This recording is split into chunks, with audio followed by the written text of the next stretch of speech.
You are what you eat. And according to Ayurveda, everything you take in is called ahara. So everything you ingest is what you eat, basically, if you look at it on a deeper level. Therefore, you are water eat. You are water eat. All right, you are watcha. You are wata eat.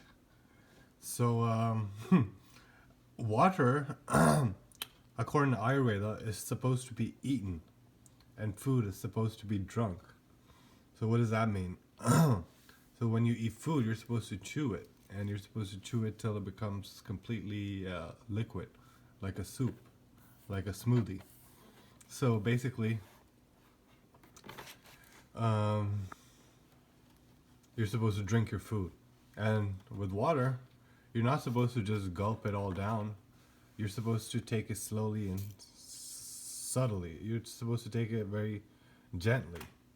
It's kind of like water is seen as a feminine principle. So think about intoxicants, right? The feminine principle is the principle of wonder, amazement, joy, in a sense. So intoxicants in general are a very feminine substance.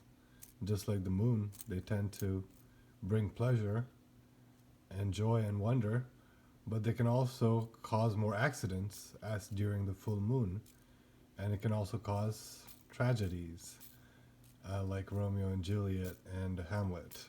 So you have to be careful with water, and you have to be moderate with water. You have to be in control of water, because if water takes control over you, then just like the ocean, you don't know where you're going to end up. So he talks about pure water, something worth considering, the quality of your water, the most natural being rainwater in a pollution-free environment.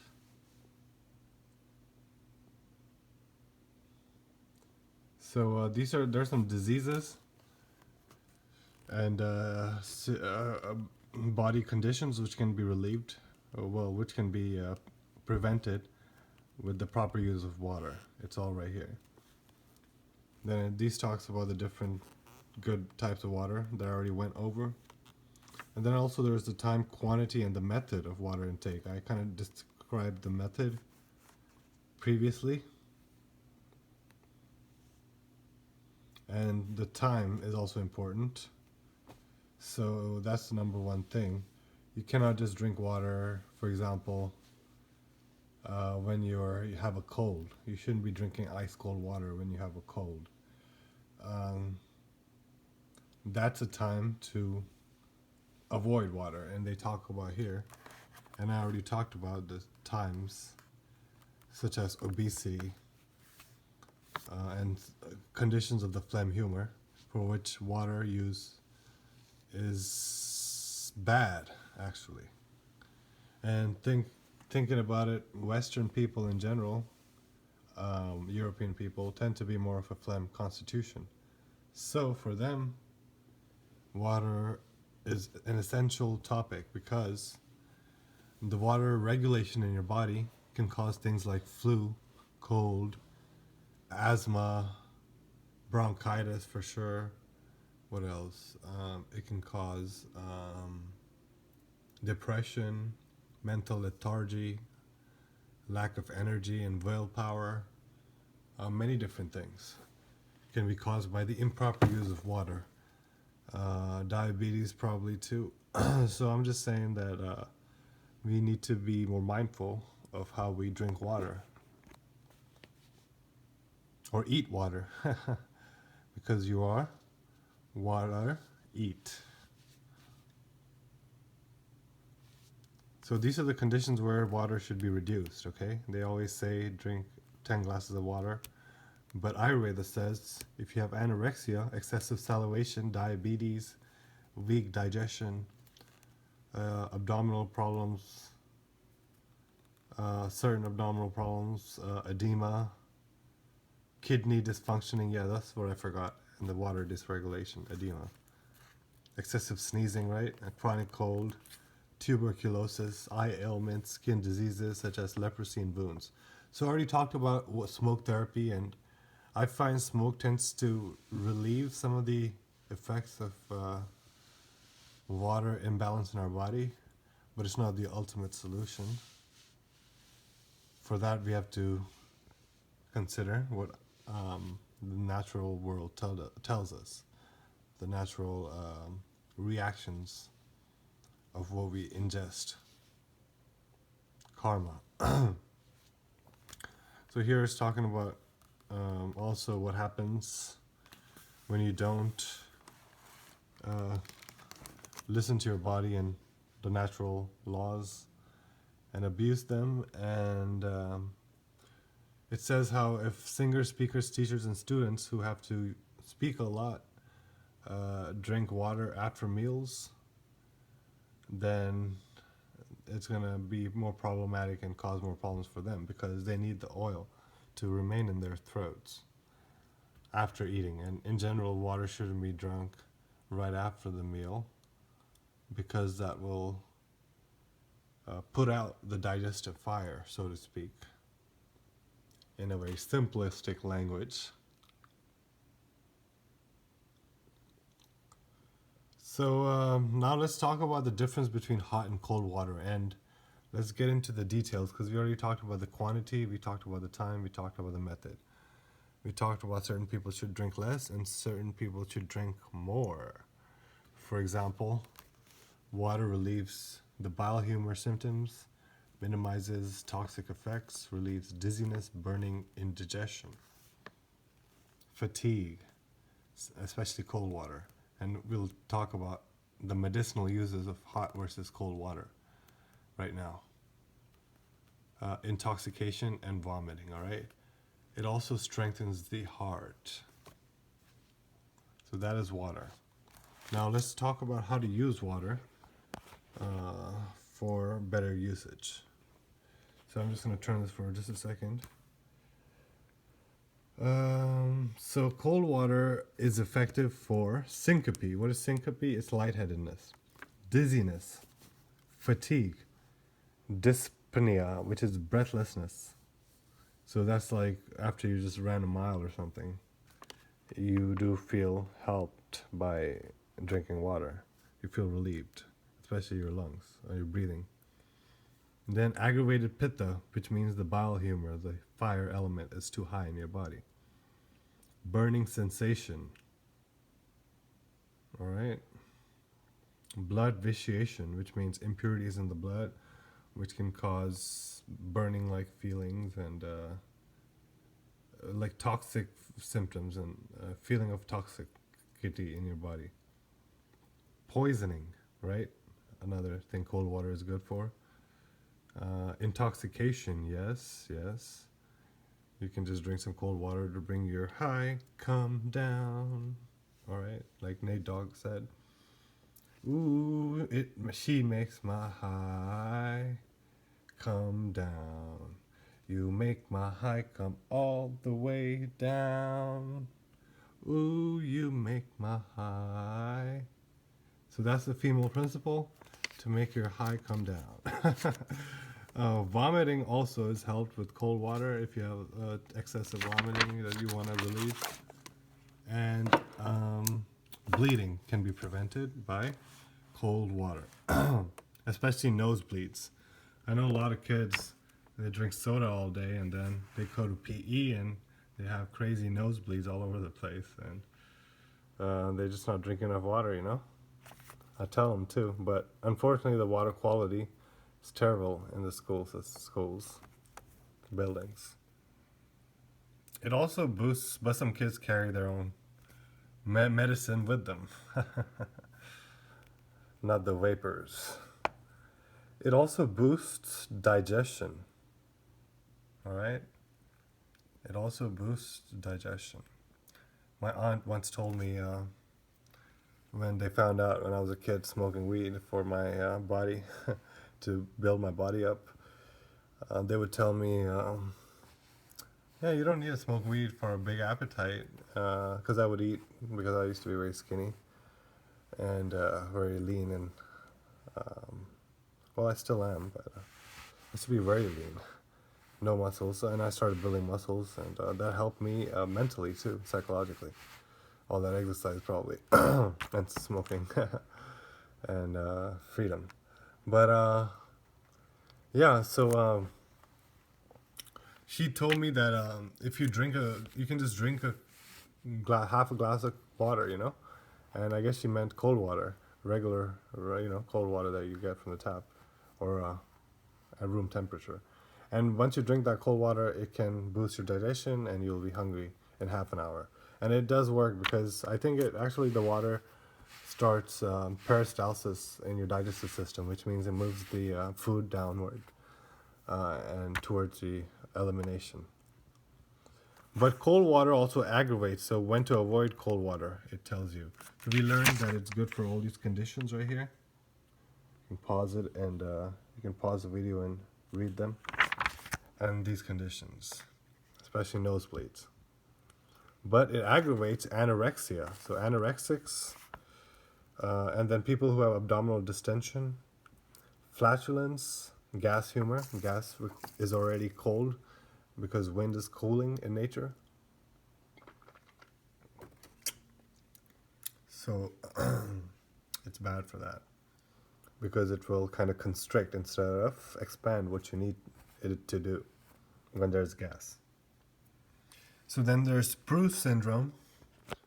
I don't know what that is. Cold, right? When you have the sniffles, for which smoking is very good. Obviously, I went over that in my previous video.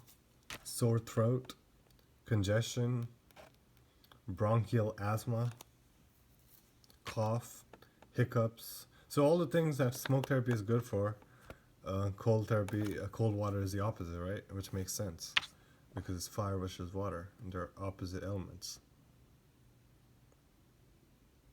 Then pain in the ribs, right? Hiccups, cataract. So what is cataract? I don't know that either.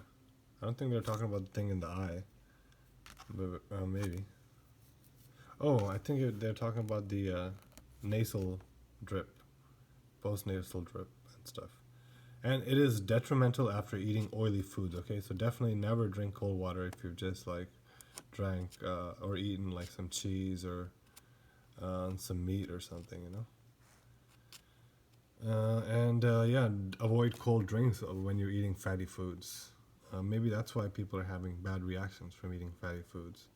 And that's why everyone thinks fat is bad, because they don't know that they shouldn't be drinking cold water along with it. Okay, so now we talked about cold water and what it's good and bad for. Let's talk about hot water next. Video is getting long, so hopefully I can keep it under 30. Hot water is light. It boosts the digestive power and alleviates digestive disorders. So now, the hot water is light, so it's a lighter form, easier to digest form of water. That's why we cook food, we make it easier to digest. If you eat a raw vegetable, it's going to be like, what the heck are you eating? But when you cook it, it's like it's partially cooked already. So hot water is partially digested already, because we'll see. And also it's known to boost the digestive power, just like cold water, and it alleviates digestive disorders. All right, so depends on your condition, which water you should drink.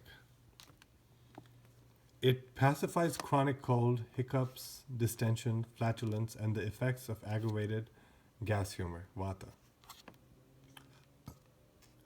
So all the gas conditions and phlegm conditions are helped with the hot water, whereas bile with the cold water. So boiled water is pure. So that's the advantage of hot water. It has been boiled and purified and freed of the disease-causing elements. Now, if you boil it and reduce it to 3/4 of its original quantity, then it's good enough to pacify the gas humor. All right, and its diseases. Then if you reduce it to half its original volume, then now you have what is called Ushna, or hot water. Now this hot water is always beneficial, and it rectifies all the 3 doshas. It is associated, and all their diseases too, associated diseases. It purifies urine and is favorable in bronchial asthma, cough, fever, and digestive problems. So it purifies the urine and is favorable in these phlegm and even biliary conditions. Now, drinking hot water at night dissolves the accumulated. So by biliary conditions, I mean digestive problems and fever. Now, drinking hot water at night is very good because it dissolves the accumulated kapha, or the phlegm humor, and it aids in elimination of the gas humor through the excretory system, and all the problems of it. So hot water at night.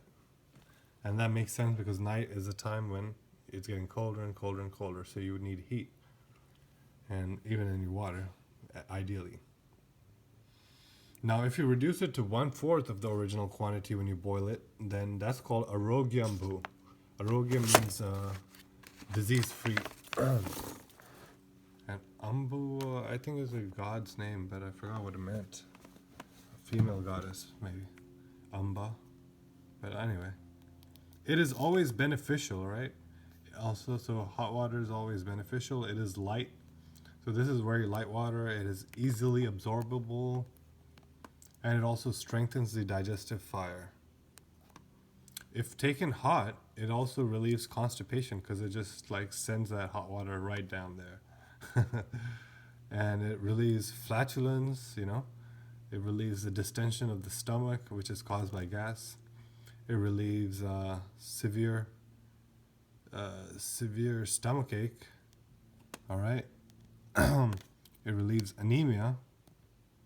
It relieves shooting pain, piles, abdominal swelling, vomiting, colitis, diarrhea, dysentery, fever, edema, rib pain, bronchial asthma. Oh my God, I can't even think with all these diseases flying at me. Right? So, I mean, all kinds of stomach diseases are good with these Arogyambu, or super hot water when it's hot. And then it is also good for hiccups. It is good for excessive thirst, and it's good for the gas and the phlegm humor's aggravation. So rib pain is good for edema, fever, dysentery, bronchial asthma, cough, hiccups, excessive thirst. And I need to start taking it for my excessive thirst. Diarrhea, colitis, vomiting, abdominal swelling, shooting pain, piles, anemia, stomachache, and so forth. Now, there's a certain yoga position that you can squat in, basically. It's a squatting position, but when you go all the way down. So basically you're sitting on your foot while standing, but with your knees bent. Like you do when you're taking a shit in the woods, I guess. So that pose, when you drink water in, the hot water in, super hot water in, slowly, I guess, hopefully, I don't know, there's a certain technique for it. There might be, depending on the disease, but when you take it in that pose, like you normally take water, or like they say to take water, it's supposed to be good for a whole lot of diseases, all right, as you can see, especially diseases in the chest and the stomach area, gut area. So as you can see, vomiting, shooting pain, piles, abdominal swelling, stomachache, anemia, all kinds of stuff. So it also, drinking this kind of water also purifies the urine. So it's a very cleansing and a very, very nourishing, warm kind of cleansing therapy. So that's the power of water. In today's time, we have lost touch with the feminine principle and the power of the female, because we have just set the man as the ideal, what the man normally used to do as the ideal, and females are trying to copycat it, but they are doing a disservice to their value. They're relinquishing their value of nurturing and healing and relieving all these diseases for men and children and society in general. So this is just showing you that. So I mean, just think of all the diseases that are cured by just hot water, which you serve to somebody hot after boiling from 1/4 of its original quantity, which is hopefully pure and ideal situation, rainwater or underwater spring water or something like that, in a pollution-free area. Now, if your wife or your mother or your aunt or whoever, female, that lives next to you in the old times, you know, or in your house, would give you this when you have all these conditions, and she would show her value by serving as your doctor, who actually doesn't boss you around, but just gives you these tips and gives you these solutions, and you find that it helps. So then you respect the woman, you know. But women have lost that in today's society, unfortunately. But that's another topic, another video. So that is the two different types of water: half the original amount and 1/4 the original amount. And there's, you can also just boil it to 3/4 if you just want to relieve the gas. Then you can cool it after you boiled it, and that is called Shrita Sita. Shrita Sita is effective in diarrhea, intoxication, poisoning, vomiting. So all the things that cold water is good for, it's also good for. Dizziness, syncope. I don't know about diarrhea, if cold water is good for diarrhea. Let me see. Not really, no. Yeah, okay. So, yeah, so it helps with vomiting, dizziness, syncope, mental things, you know, because it cools down the mind, which gets hot. Excessive thirst, you know, cooling things. Burning sensation, vitiated pitta and blood. Kapha and vata engendered diseases. So if you have many issues, I guess, cooled boiled water is the best.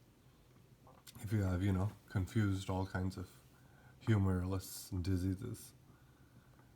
Problems associated with the intake of alcoholic substances and simultaneous aggravation of all three doshas, right? That's what I was just saying. That's called Sannipatta. So if you have Sannipatta or intoxication, poisoning, mental issues like dizziness and thirst, basically lack of coolness in your head, then you drink this water, all right? Because this water can be bad for these conditions like sore throat, congestion, and so forth. I already went over. So you would drink cooled after boiling for those conditions. Then we have cover the water and after boiling and let it cool. Such water becomes very light. It does not cause blockage in the shrotas and alleviates aggravation of all three doshas. So yeah, you're supposed to cover the water too to let it cool. So it can relieve aggravation of all three doshas and worm infestations and excessive thirst and fever. So we're pretty much at the end of the topic. I mean, kind of want to touch on those topics too, but the time is kind of running fast. So boiled water when cooled from transferring it okay, so this is important. So I'm talking about the alchemy right here, right? This is what women used to be, alchemists. Naturally. They understand these things because they understand materials very well. So when you boil the water, not by covering it and letting it cool, but by transferring it from one container to another. And when you cover it, you don't airtight cover it. You never block sunlight and air from any substance that comes from nature that you're trying to consume. That's a very satanic little impurity that they've inserted into our civilization. But there is too much pollution in our environment that it becomes necessary too, which is also a satanic activity by itself. So, anyway, let's get back to the blockage in the Shrotas. So, when you cool it by covering it, it does not cause blockages, okay? Because cool water, like you can see here, can worsen the blockages in your body, in your channels of the body, Shrotas, and it alleviates aggravation of all three doshas. Alright, so this water is very good. It goes for worm infestations, excessive thirst, and fever. Now next we have boiled water, which is cooled by transferring it from one container to another. So what they do is they take one pot, they take another pot, and they move it from one pot to the other pot to back to this pot, that pot. And that's how they cool the water, okay? Instead of covering it and letting it cool with time. Now this water, it becomes heavy as air flows within it. This water requires time for absorption, and it may cause constipation. So this is a very heavy water, and it can even be so heavy to constipate you. Then, boiled water also becomes heavy in general if it's kept for 12 hours or more. And this is a good rule for food as well. With food, I think it's 8 hours that it stays good. And fridge or no fridge, it doesn't matter basically. You have supposed to, after cooking a food or preparing it for consumption, you're supposed to eat it within 8 hours. So that's another reason we have all these crazy diseases in the gut. Diabetes, we have IBS, we have PMS. But what else do we have? We have, cancer too is from the gut, the core of the body too, because that's the immune system. Yeah, basically. So a lot of the diseases are caused because we're not living right. And I think Ayurveda is helping us think at least on different ways, different options that we have, so we can experiment on ourselves and see what helps and what doesn't. And it even gives you a principle to help you understand some principles out in nature so you can observe them in your own body and become the master of your own body.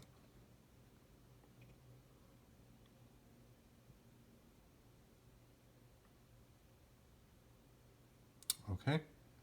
So do not drink or eat anything that is old, stale. Certain conditions though, stale food is good too, but I don't really know what those are. Definitely not for gas humors. Maybe for phlegm or bile, probably more phlegm humors. It's good for. Which is, like I said, European people in general tend to be more phlegmy. Or quite phlegmy, much more than Africans and Indians. And Asians too. Amsuraka or Amsuraka water. So this is very, very interesting. Now water that is purified with the sunlight and moonlight becomes like magic. It has magical properties, and we'll find out now. It's called Amsuraka. Am means mango, and mango is comes from the word amrit, or nectar. This water is as beneficial as nectar. Such water, so you know, the fountain of youth, such water becomes smooth and oily and has a calming effect on all three doshas. It is cool and easily digestible, boosts energy and intellect, acts as a rejuvenator, and does not obstruct the flow of body fluids and srotas. It is free from all the doshas. So this is the water I was drinking when I was on the road. And yeah, it was quite rejuvenating, therapeutic. especially the natural water. It really changes your whole physiology.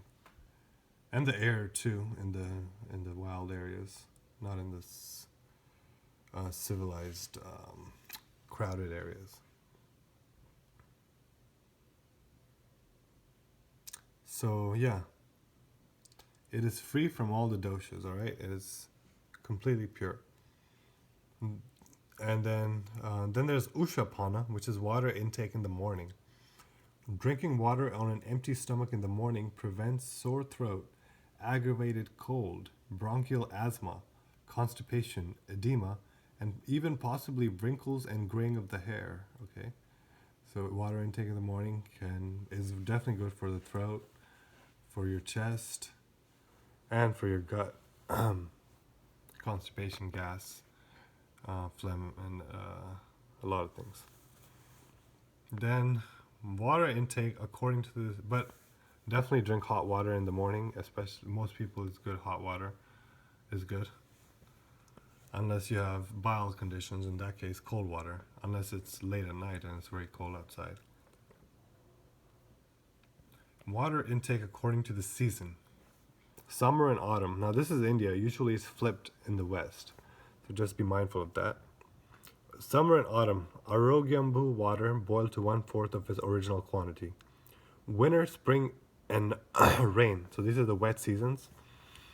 Ushna water reduced to half of its original quantity after boiling. So as we see, this is very, very hot water. Maybe too hot to assimilate in the wet seasons or in the cold seasons. Yeah, in the wet. Because in the hot climates, this is when the infections arise, right? So when there's too much moisture. So I think that's why they use this water instead of this water there. For me, I think this one's better in these wet seasons.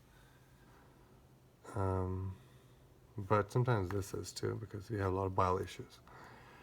So summer and autumn, yeah. Anyway, let's go to the next topic. So these are the two best waters. That's what he's trying to say. These are the best waters. This when it's cooled, or this for the digestive conditions, to heal them.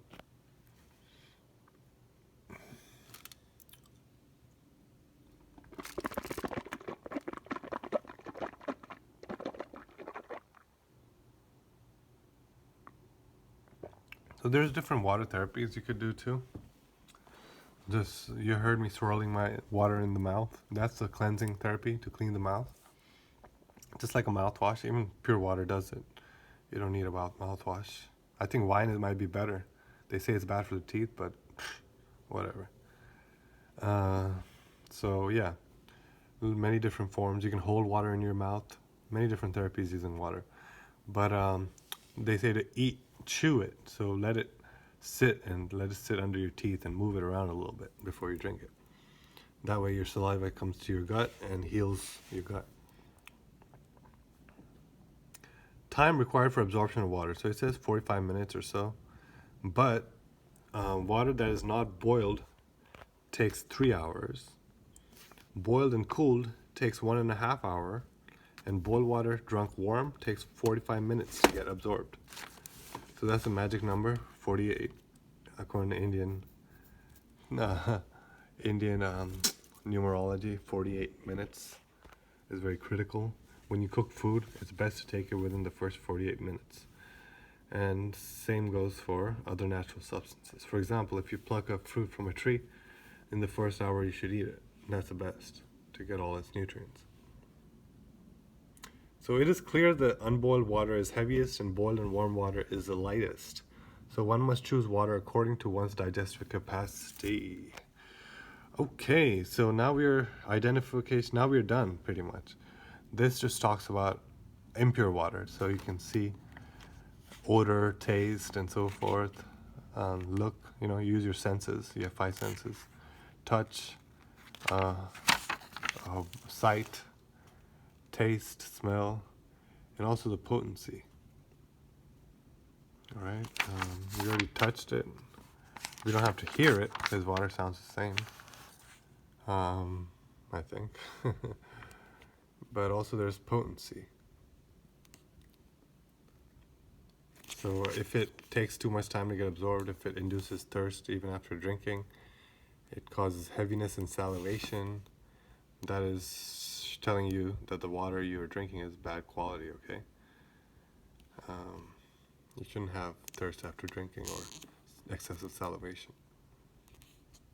So consuming water can cause all these diseases, and we are water, so we definitely are water eat.